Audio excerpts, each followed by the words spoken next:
अस्सलाम वालेकुम दोस्तों। आज मैं आपके सामने एक ऐसी कहानी पेश करने जा रहा हूं जो सदियों पहले लिखी गई थी, लेकिन जब आप इसे सुनेंगे तो आपको यकीन नहीं आएगा कि ये कहानी आज के दौर की है या पुराने जमाने की। ये कहानी है एक ऐसे शहर की जहां जाहिरी तौर पर सब कुछ ठीक था। मस्जिदें आबाद थीं, बाजार चलते थे, लोग अपने काम में मसरूफ थे और सबसे बढ़कर शहर में एक काजी था जो अपने इंसाफ के लिए पूरे इलाके में मशहूर था। लोग कहते थे कि उस काजी की नज़र में अमीर गरीब बराबर हैं।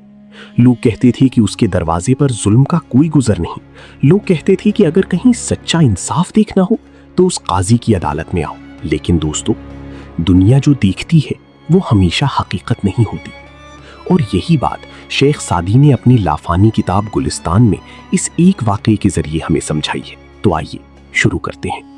ये ईरान के एक खूबसूरत और आबाद शहर का किस्सा है। शहर की गलियां कुशादा थीं, बाजारों में रौनक थी, लोग मेहनत से अपनी जिंदगी गुजारते थे। हर तरफ एक अजीब सी सुकून की फिजा थी। इस शहर में एक काजी रहता था। काजी का नाम था काजी नौमान। काजी नौमान की उम्र 50 साल के लगभग थी। लंबा कद, सफेद दाढ़ी, आंखों में एक खास रोब। बात करते वक्त आवाज इतनी पुरवकार कि सुनने वाला खुद ब खुद सर झुका ले। उनकी अदालत हर सुबह लगती थी। लोग दूर दूर से अपने मुकदमे लेकर आते थे। कोई जमीन के झगड़े में आता, कोई तिजारत के मामले में आता, कोई घरेलू तनाजे में आता, और काजी नौमान बड़े गौर और तवज्जो से हर एक की बात सुनते, फिर ऐसा फैसला देते जो देखने में बिल्कुल मुंसिफाना लगता। शहर के लोग उनकी तारीफ करते ना थकते। मोहल्ले की मस्जिद में बुजुर्ग लोग कहते, हमारे शहर में काजी नौमान जैसा इंसाफ पसंद शख्स आना बहुत बड़ी नेमत है। बाजार में दुकानदार कहते, जब तक काजी साहब हैं इस शहर में जुल्म की कोई जगह नहीं। और सादा लो आवाम जो हर चमकती चीज को सोना समझ लेते हैं, वो तो काजी साहब को तकरीबन वलीउल्लाह का दर्जा देते थे। लेकिन दोस्तों, हर चमकती चीज सोना नहीं होती, और हर सफेद दाढ़ी के पीछे जरूरी नहीं कि पाक दिल भी हो। शहर में कुछ अरसे से अजीब वाकयात हो रहे थे। रात के पिछले पहर, जब पूरी दुनिया गहरी नींद में डूबी होती, कुछ घरों से चोरी की खबरें आने लगीं।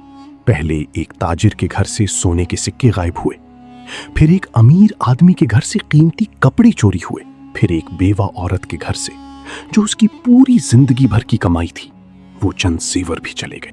लोग परेशान हो गए। शहर में खौफ की लहर दौड़ गई। रातों को लोग अपने दरवाजे दोहरी जंजीरों से बंद करने लगे। औरतें बच्चों को करीब लेकर सोती। मर्द रात भर जाग कर पहरा देने की कोशिश करते, लेकिन फिर भी चोरियां होती रहीं। और सबसे हैरानी की बात यह थी कि चोर कभी पकड़ा नहीं गया। कोई सुराग नहीं मिलता था, कोई निशान नहीं मिलता था। चोर आता, अपना काम करता और हवा में गायब हो जाता। लोग आपस में सरगोशियां करते, ये कोई आम चोर नहीं है, ये चोर बहुत चालाक है। कुछ महीने गुजरे, फिर एक रात शहर के कुछ जवान मर्दों ने फैसला किया कि आज वो खुद पहरा देंगे। वो रात भर गलियों में छुप कर बैठे रहे, और आखिरकार रात के आखिरी पहर में उन्होंने एक साया देखा। एक शख्स जो काले कपड़े पहने हुए था, बड़ी एहतियात से एक घर की दीवार फांद रहा था। जवानों ने उसे दबोच लिया। शोर मच गया, मोहल्ले के लोग जाग गए, और सुबह होते होते वो चोर जो हफ्तों से पूरे शहर को परेशान कर रहा था, जंजीरों में जकड़ा हुआ काजी नौमान की अदालत में लाया गया। अदालत में भीड़ थी। लोग उस चोर का चेहरा देखना चाहते थे। काजी नौमान अपनी मसनद पर बैठे थे, पूरी शानो शौकत के साथ। सफेद अमामा, कीमती लिबास, चेहरे पर वही रौब धारता सुरात। चोर को सामने लाया गया। वो एक दरमियानी उम्र का आदमी था। मैले कपड़े, बिखरे बाल, आंखों में डर और घबराहट। काजी नौमान ने उसे ऊपर से नीचे तक देखा और फिर पूछा, तुम पर इल्जाम है कि तुमने शहर के कई घरों में चोरी की है, क्या तुम इस इल्जाम को कबूल करते हो? चोर ने सर झुका लिया और आहिस्ता से कहा, जी काजी साहब। अदालत में सन्नाटा छा गया। काजी नौमान ने बड़े संजीदा लहजे में कहा, चोरी करना हराम है, ये अल्लाह का हुक्म है, ये इंसानियत का तकाजा है। जो शख्स दूसरों की मेहनत पर डाका डाले, وہ نہ صرف انسانوں کا مجرم ہے بلکہ اللہ کے سامنے بھی جواب دہ ہے۔ لوگ سر ہلا رہے تھے۔ قاضی صاحب کی باتیں سن کر لگتا تھا جیسے کوئی ولی اللہ بول رہا ہو۔ پھر قاضی نعمان نے اپنا فیصلہ سنایا۔ اس چور کو کوڑے لگائے جائیں اور پھر جیل میں بند کیا جائے تاکہ آئندہ کوئی اس گناہ کی جرت نہ کرے۔ لوگوں نے تالیاں بجائیں۔ واہ قاضی صاحب واہ، کیا انصاف ہے، اللہ آپ کو سلامت رکھے۔ لیکن دوستوں، کہانی یہاں ختم نہیں ہوتی، کہانی تو اب شروع ہوتی ہے۔ سزا سنانے کے بعد جب قاضی نعمان اٹھنے لگے تو اچانک وہ چور جو اب تک خاموش تھا آگے بڑھا اور بولا، قاضی صاحب ایک بات۔ قاضی نے رک کر دیکھا۔ کیا بات ہے؟ چور نے آنکھیں اٹھائیں اور سیدھے قاضی کی آنکھوں میں دیکھتے ہوئے بہت آہستہ مگر واضح لہجے میں کہا، قاضی صاحب کیا آپ مجھے پہچانتے ہیں؟ قاضی نے ابرو اٹھائی۔ نہیں، میں تمہیں نہیں جانتا۔ چور نے ایک لمحہ رکا اور پھر بولا، لیکن میں آپ کو جانتا ہوں قاضی صاحب۔ اور پھر اس نے وہ بات کہی جس سے پوری عدالت میں سناٹا چھا گیا۔ پچھلے مہینے منگل کی رات جب آپ حاجی صالح کے گھر کی چھت سے اترے تو میں اسی گلی میں تھا اور میں نے آپ کو دیکھا۔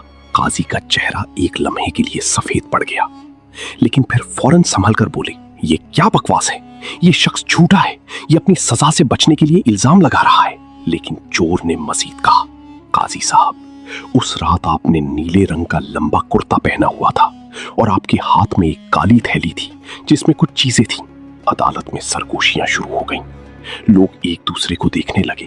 قاضی نعمان کا چہرہ جو ابھی تک روپدار تھا اب آہستہ آہستہ بدلنے لگا۔ عدالت میں موجود ایک سمجھدار بزرگ نے جن کا نام شیخ ابراہیم تھا کھڑے ہو کر کہا، قاضی صاحب اس شخص کی بات سنیں۔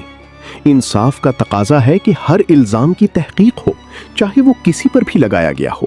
قاضی نعمان نے کہا، یہ بکواس ہے، یہ میری ہتک عزت ہے۔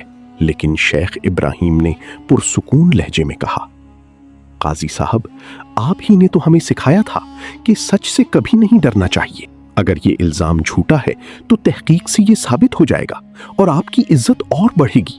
لوگ خاموشی سے دیکھ رہے تھے۔ شہر کے کچھ معزز لوگوں نے مل کر تحقیق کرنے کا فیصلہ کیا۔ حاجی صالح کے گھر والوں سے پوچھا گیا۔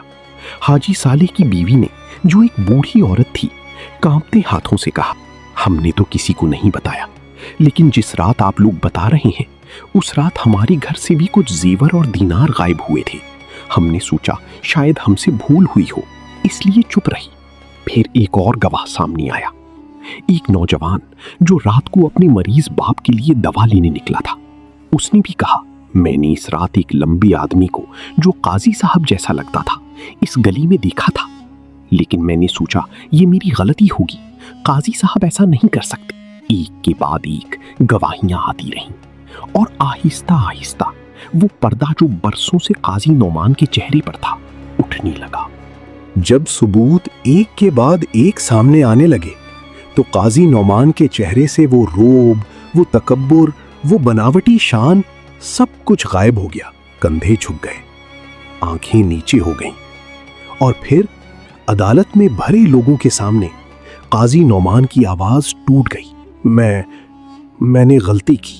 عدالت میں ایک لمحے کے لیے مکمل خاموشی چھا گئی۔ پھر ایک طرف سے آواز آئی، یہ کیا؟ دوسری طرف سے، یہ ممکن نہیں۔ تیسری طرف سے، قاضی صاحب۔ لیکن قاضی نعمان نے سر اٹھائے بغیر کہا، ہاں میں وہی شخص ہوں جس نے ان گھروں میں چوری کی۔ میں نے سالوں تک دن کو انصاف کا لبادہ اوڑھا اور رات کو وہی کام کیا جس پر میں دوسروں کو سزا دیتا رہا۔ یہ اعتراف سن کر شہر کے لوگوں پر جو گزری اسے الفاظ میں بیان کرنا مشکل ہے۔ کسی کی آنکھیں پھٹی کی پھٹی رہ گئیں، کوئی بے آواز رو رہا تھا، کوئی غصے سے کانپ رہا تھا اور کوئی بس خاموشی سے زمین کو دیکھ رہا تھا جیسے اس کی پوری دنیا ہل گئی ہو۔ اب یہاں دوستو شیخ سعدی رک جاتے ہیں اور وہ ہم سے ایک سوال پوچھتے ہیں۔ وہ سوال یہ ہے، اس ساری کہانی میں اصل مجرم کون ہے؟ کیا صرف قاضی نعمان مجرم ہے جس نے چوری کی، یا وہ لوگ بھی مجرم ہیں جنہوں نے بغیر جانچے پرکھے کسی کو اتنا بڑا درجہ دے دیا؟ शेख सादी कहते हैं, जो शख्स अपने अंदर को दुरुस्त नहीं करता और बाहर से अच्छा बनने की कोशिश करता है, वो एक दिन जरूर बेनकाब हो जाता है। ये सिर्फ काजी की कहानी नहीं है, ये हर उस इंसान की कहानी है जो जबान से कुछ और कहता है और अमल में कुछ और करता है। दोस्तों, आज अगर हम अपनी इर्द गिर्द देखें तो क्या हमें ऐसे काजी नहीं मिलते? वो सियासतदान जो दिन को मुल्क की खिदमत की बातें करते हैं और रात को खजाना खाली कर रहे होते हैं। वो आलिमे दीन जो मिंबर पर खड़े होकर पाकीज़गी का दर्स देते हैं और घर में वही काम कर रहे होते हैं जिससे उन्होंने मना किया। वो उस्ताद जो क्लास में ईमानदारी सिखाता है और बाहर खुद बददयानती करता है। वो बाप जो बच्चों को सच बोलने का हुक्म देता है और खुद रोज झूठ पर जिंदगी चलाता है। ये सब काजी नौमान की कहानी के किरदार हैं। बस जमाना बदल गया है, किरदार वही रहे हैं। 5 बड़े सबक इस कहानी से मिलते हैं। पहला सबक, जाहिर और बातिन एक होना चाहिए। जो शख्स दूसरों को वाज करे और खुद वही काम करे जिससे मना करे, उसका अंजाम हमेशा जिल्लत है। दूसरा सबक, किसी को अंधाधुंध ना मानो, खा वो कितना ही बड़ा लगता हो। सफेद दाढ़ी, बड़ा ओहदा और मीठी जबान, ये सब किसी की नेकी की दलील नहीं है। अमल देखो। तीसरा सबक, सच छुपता नहीं, चाहे कितना ही गहरा दफन करो, एक दिन जरूर सामने आता है। काजी नोमान बरसों बचता रहा, लेकिन आखिर एक रात एक आंख ने देख लिया। चौथा सबक, मुनाफकत सबसे बड़ा गुनाह है। खुला गुनाह करने वाला एक मुजरिम है, लेकिन मुनाफिक 2 मुजरिम है, एक गुनाह का और दूसरा धोखे का। 5वां सबक, इस्लाह अंदर से शुरू होती है। पहले अपने आप को ठीक करो, फिर दूसरों को सिखाओ। जो खुद गंदा हो वो दूसरों को साफ नहीं कर सकता। दोस्तों, शेख सादी ने ये कहानी आज से तकरीबन 800 साल पहले लिखी थी। 800 साल। लेकिन जब हम इसे आज पढ़ते हैं तो लगता है जैसे ये कल की खबर है। क्यों? क्योंकि इंसानी फितरत नहीं बदली। काजी नौमान आज भी जिंदा है, कभी किसी दफ्तर में, कभी किसी मिंबर पर, कभी किसी स्क्रीन के पीछे। और शेख सादी का पैगाम भी आज इतना ही जिंदा है। अपने अंदर को संवारो, बाहर खुद संवर जाएगा। जो दूसरों को रास्ता दिखाए, पहले वो खुद उस रास्ते पर चले। जुबान और अमल में फर्क रखने वाला अल्लाह के सामने भी शर्मिंदा होगा और इंसानों के सामने भी। दोस्तों, आज की इस कहानी से हम एक ही अहद करें कि हम जो बोलें वो करेंगे, जो करें वो बोलेंगे, और जो ना कर सकें उसका दावा भी नहीं करेंगे। क्योंकि अल्लाह ताला फरमाता है, ऐ ईमान वालों, तुम वो बात क्यों कहते हो जो तुम करती नहीं। अल्लाह हम सब को जाहिर और बातिन एक रखने की तौफीक दे। आमीन। अल्लाह हाफिज।